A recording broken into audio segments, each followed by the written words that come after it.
Ovulation नहीं हो रहा है, अंडा नहीं बन रहा है, फॉलिकल नहीं बन रहा है तो नॉर्मल साइज का नहीं बनता है, बहुत छोटा बनता है, या बन भी रहा है, नॉर्मल भी बन रहा है लेकिन रप्चर नहीं हो पा रहा है, बच्चेदानी की मोटाई ठीक नहीं है, बच्चेदानी की एंडोमेट्रियम थिकनेस जितने की होनी चाहिए ये उतनी नहीं है। यदि ये सारी प्रॉब्लम्स आपके साथ भी हो रही हैं या इनमें से कुछ प्रॉब्लम्स आपके साथ भी हैं, तब ये वीडियो आपके लिए है। वीडियो को अंत तक ज़रूर देखिएगा। एक प्रेगनेंसी के लिए, एक बच्चे के लिए हमें क्या चाहिए होता है? एक अंडा जो बढ़िया हो, एक स्पर्म जो अच्छी क्वालिटी का हो, जो मिलकर के एक एम्ब्रियो तैयार कर सके, एक बच्चा तैयार कर सके।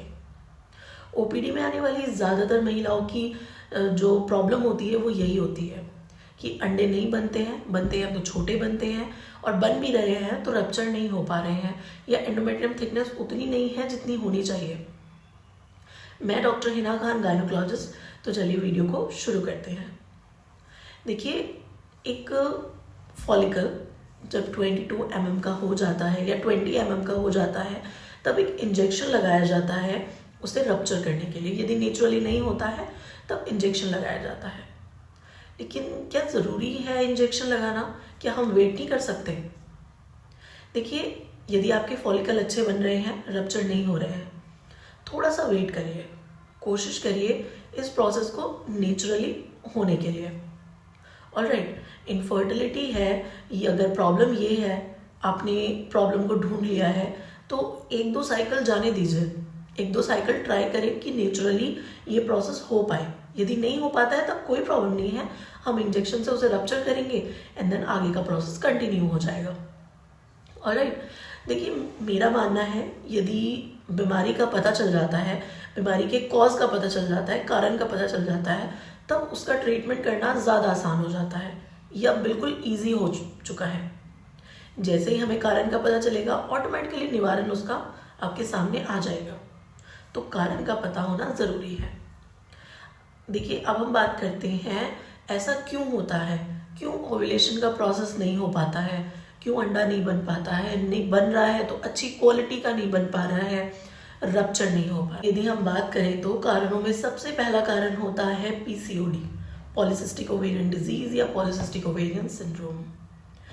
यदि आपका साइकिल का लेंथ ठीक नहीं है, आपका साइकिल बहुत छोटा बनता है या साइकिल बहुत बड़ा बन रहा है, आपको पीरियड्स 15-15 दिन में आते हैं या 20-20 दिन में आते हैं, 20 से 25 दिन में आपको पीरियड आ जाते हैं, तब प्रेगनेंसी नहीं होगी, अंडे की क्वालिटी ऑटोमेटिकली लो होगी।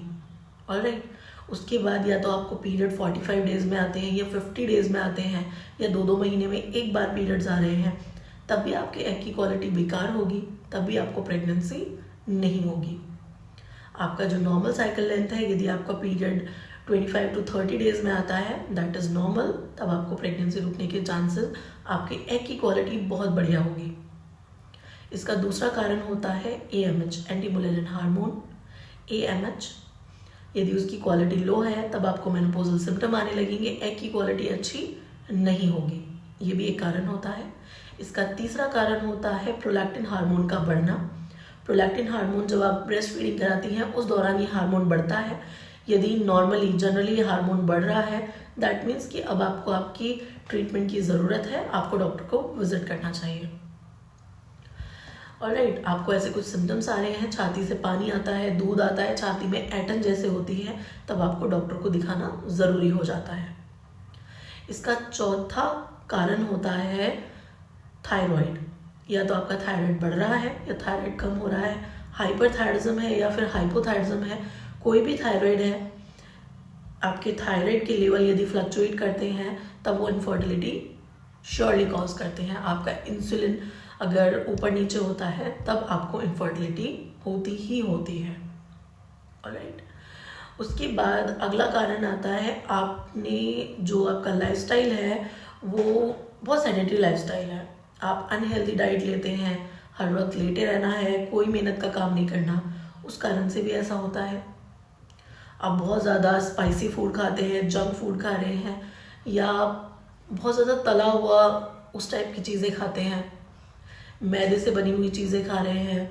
ऑलराइट, आप बहुत ज़्यादा चीनी का सेवन कर रहे हैं, बहुत ज़्यादा मीठे का सेवन कर रहे हैं, कोल्ड ड्रिंक्स, कैफीन वगैरह सब चीज़ों का आप सेवन करते हैं, तो इन सारी चीज़ों के यूज़ से भी, या हम ये कह सकते हैं ये सब चीज़ों का यूज़ भी एक कारण हो सकता है आपकी एग की क्वालिटी का कम होना और उस फॉलिकल का रप्चर ना होने का।